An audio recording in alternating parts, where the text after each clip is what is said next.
നമ്മുടെ മുഖ്യമന്ത്രി വി.ഡി. സതീശനെതിരെ വാട്സാപ്പിലൂടെ ഒരു വധഭീഷണി വന്നിരിക്കുന്നു. കാലടി സ്വദേശി ഫൈസലിനെതിരെ പോലീസ് കേസെടുത്തു. നാട്ടിലെ വാട്സാപ്പ് കൂട്ടായ്മയിലാണ് മുഖ്യമന്ത്രിക്കെതിരെ മോശം പ്രതികരണം നടത്തിയത്.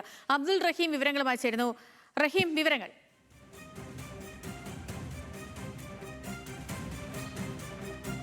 സേതു, ഈ സുഹൃത്തുക്കളൊക്കെയുള്ള ഒരു വാട്സാപ്പ് കൂട്ടായ്മ, ആ ഒരു ഗ്രൂപ്പിലാണ് ഇത്തരത്തിൽ മുഖ്യമന്ത്രിക്കെതിരെ വധഭീഷണി മുഴക്കുകയും വളരെ മോശമായ ഭാഷയിൽ മുഖ്യമന്ത്രിയെ ആ ഒരു ഗ്രൂപ്പിൽ വിശേഷിപ്പിക്കുകയും ചെയ്തിട്ടുള്ളത്. ഇതിന്റെ ചാറ്റ് ആ ഗ്രൂപ്പിൽ നിന്ന് പുറത്തു വന്നതിന്റെ അടിസ്ഥാനത്തിൽ ചില കോൺഗ്രസ് പ്രവർത്തകർ നൽകിയ പരാതിയുടെ അടിസ്ഥാനത്തിലാണ് ഇപ്പോൾ കാലടി പോലീസ് കേസെടുത്തിരിക്കുന്നത്.